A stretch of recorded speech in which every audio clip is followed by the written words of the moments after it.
Okay, good morning everybody. My name is Eira Marian and I'm a team lead of a team that's focusing on ENL studies for small volume parenteral applications at Nelson Labs. Today in my presentation I will talk about some extractables and leachable considerations specific for small volume parenteral applications. Here you see an overview of what I will discuss. I will first start with a brief recap of the regulatory expectations for both US and Europe. Then I will talk about the typical materials of constructions that are used in small volume parenteral applications. And in the end, I will also talk about different container closure systems. So first of all, the regulatory expectations, just a brief recap because it was already handled in the previous presentation by Dennis Jenke. Here you see the table that was already shown before. So this table illustrates the correlation between the degree of concern associated with the route of administration with the likelihood of packaging components dosage form interactions. So for parenteral applications, the degree of concern is ranked as highest associated with the route of administration because the distribution is performed directly via the blood. For the likelihood of packaging component dosage form interactions, liquid small volume parenterals are ranked as medium, like you see here, injections and injectable suspension, while for lyo products, it's actually ranked as low, like sterile powders and powders for injections. However, here I would like to make some remarks because the medium likelihood of interaction for liquid small volume parenterals is mainly based upon observation that most parenteral drug products are aqueous based. For non-aqueous drug products, more caution is needed, so there you need to be very careful. Another remark I would like to make is that the low likelihood of interaction for small volume parenterals is mainly based upon the observation that the interaction between a solid and the material is limited, and that also there is limited direct contact between a lyo cake and a rubber closure. However, interaction for a lyo cake and material may not always be to need a direct contact. So you need to be very careful when rationalizing a lyo application as being non-critical. And here I would like to refer to a next presentation of my colleague, Sonia Kovakova, who will discuss in more detail about lyo applications. Then recently, some informal communications came available from the FDA in a video of Dan Mellon. This video is publicly available, but I will discuss now shortly some of the common pitfalls that can impact approval of application due to inadequate extractable leachable information, as discussed by Dan Mellon in this video. So a first common pitfall is that you have to identify all leachable compounds that are detected above the qualification threshold. Secondly, the use of inappropriate threshold levels is another common pitfall. Also, inadequate sensitivity of the detection method of leachables.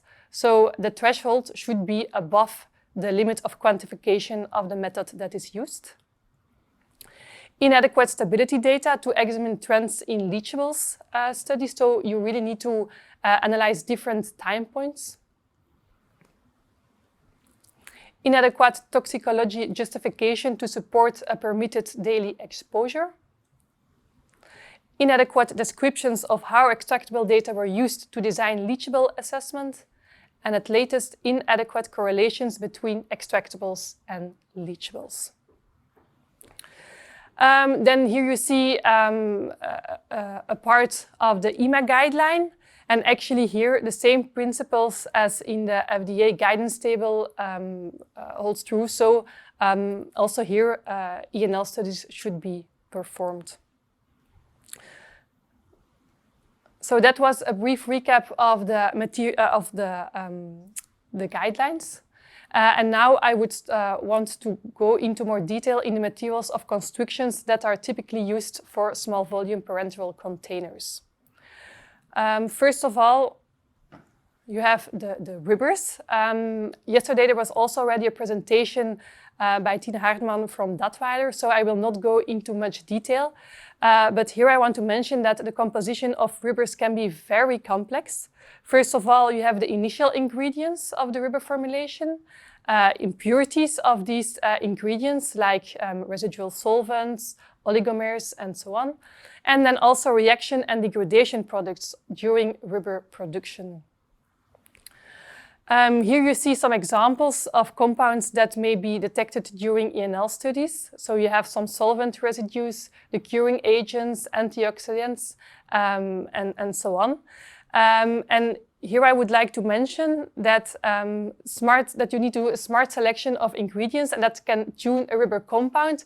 But in general, too many ingredients should be avoided because it will have a negative impact on the extractables profile.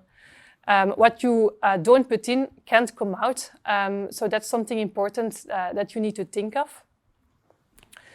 Here you see a chromatogram of an old rubber and a new rubber, and we already see actually that for new rubbers, the extractable profiles are already much cleaner than previous old rubbers, as you see on this slide.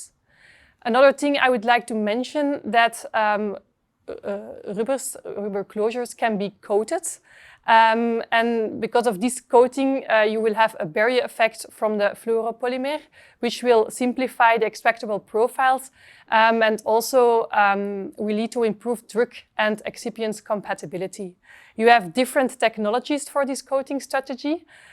First of all, you have the film coating technology, so that only one side of the stopper is coated. And you also have the spray coating technology, and then the whole stopper is coated. And here, in case that a stopper is only coated on one side, two options can be followed for the ENL study. So you can only focus on the coated side, or you can also do an extraction by fully submersion, so that also the side that's not coated will be extracted, and this will be very worst case, but both options were already used and can be performed. Here you see then a chromatogram of a coated and a non-coated stopper, and you see that indeed for a coated stopper there is a barrier effect and much less extractable components are detected in the extract. Okay, then the numbers of leachables from rubbers into small volume parenteral drug products is actually determined by the type of rubber formulation, the number of ingredients of the rubber. Remember here, what you don't put in can't come out. The type of ingredients, if the stopper is coated or non-coated, the composition of the drug product, so the compatibility of the product with the rubber stopper, the type of contact between the rubber and the drug product, the storage temperature, and the storage time. So that was for rubbers. Now I would like to go to a next type of the material of construction, which is glass. So here you see actually the glass composition for different glass types. And you have type 1 and then the other types. And you also see why type 2 is called soda lime. It's based on the composition of the different components. Glass, typically leachables from glass are listed in the next slide. So here you have the major extractables. That's typically alkali release and silica release. You also have some minor extractables. And these are potassium, boron, calcium, and aluminum. Also traces of iron and arsenic may be minor leachables. So then here you see the possible risks that are or can be associated with glass leachables. These are just some examples. First of all, aluminum can accumulate in patients with reduced renal function that can cause neurological disease. Also, arsenic is toxic, and alkali release may actually cause a shift in the pH in unbuffered solutions. And also the release of metals can cause precipitation with some salts that are present in the drug product, as you see here on the slide. Then next, I want to actually mention 3 different glass-related issues. First of all is that for prefilled syringe, actually a tungsten pin is used in the production of, to open up the syringe hub, so where then a needle can be glued in. And this tungsten oxide is actually known to cause protein degradation. So that should also be taken into account when setting up the ENL studies. Then next, in case you have a prefilled syringe and the needle is glued in, then prolonged contact of the drug product with the needle can also cause leachables or migration of components of the glue into the drug product that should be monitored. Here you see some examples like acrylate, methacrylate are typically glue-related compounds that can be found in the drug product because of migration from the glues. Then at latest, for glass-related issue, I would like to mention something about silicone oil. Glass surfaces are often siliconized to reduce potential interactions with aqueous solutions, so that you have reduced wettability, reduced alkali release. But some of these silicone oil remainders may become leachables and should also be taken into account during the ENL setup. So now we have had rubbers and glass. Then in the next slide, I would like to continue with the use of polymers as part of the container systems, like cyclic olefin polymers, COP, cyclic olefin copolymers, COC, and polypropylene, PP. The typical composition of commercial polymers are additives, like you see here, BHT and so on, residues, oligomers, and also degradation products from above compounds. And here I would like to mention that actually when your material is not glass, but it's a polymer, it's plastic, then you should also take into account the secondary packaging. This is also mentioned in the guidelines. Here you see some parts of the FDA guidance document and the EMA guideline. And they both mention that in case the container closure system is permeable, that also secondary packaging should be considered. And that's why in the next slides, I would like to go into more detail in the possible secondary packaging systems. First of all, you have the label. A label consists of paper, ink, varnish, and adhesive. And typical extractable compounds are curing agents, solvent residues, adhesive residues, and paper residues. So in case you have a plastic prefilled syringe and a label is attached, that label should also be taken into consideration during the ENL study. Here you have a chromatogram of an extract that was made from a label, and you see that from a label many components will be detected.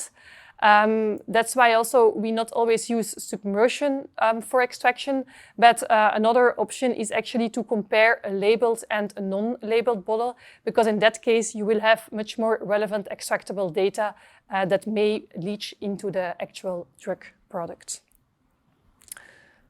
Another type of secondary packaging is the overpouch of blister.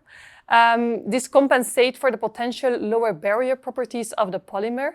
You have these are multi-layer systems. They often contain an aluminium as a barrier layer and tie layers to keep the different parts together. I also have here shown some of the typical extractable compounds, like bislactone compounds and residues from other layers. So this then also should be taken into account. Then the latest secondary packaging are tubes for nested syringes and also carton and paper. And here you see also some examples of compounds that may leach from these secondary packaging systems. So then in the next phase now, I would like to discuss more the different container closure systems that are typically used for small volume parenteral application. And I will start with the vial, a vial with a rubber stopper. In case you have a glass vial with rubber stopper, from the glass, as already was discussed before, the metals should be analyzed. In case you have already a glass composition available, you can directly assess the elements in a leachable study. Then for the rubber closure, we typically put the vials in an inverted position in the study setup, because that will be worst case. You will have a higher migration from components from the rubber stopper into the drug product. The migration will be determined by the solubility of the leachables in the drug product solution, by potential diffusion of compounds through the rubber into the solution, by the temperature, and again, if the stopper is coated or not coated. We typically measure then the volatile, semi-volatile, and non-volatile organic components, silicone, oil, and some metals, as they may cause a safety issue. And in addition, they may be reactive with the drug product, which may lead to a performance or a quality issue. Also, ions like chloride, bromide, and fluoride may need to be checked off. That was for glass vials. In case we have a polymeric vial, then also on the vial, the different target components should be monitored, and we typically also analyze acetate and format to check off the anions. For the rubber closure, I would like to refer to previous slides. And here, as it is a plastic vial and it can be permeable, also here the secondary packaging systems, which were discussed before, should be taken into account into the study setup, like the label, the overwrap, overpouch, blister, tubes, and also carton and paper boxes, if applicable. That was for the vials. Then another system, container closure system that's often used, are prefilled syringes. Also here you can have glass prefilled syringes. Then metals and silicone oil should be monitored.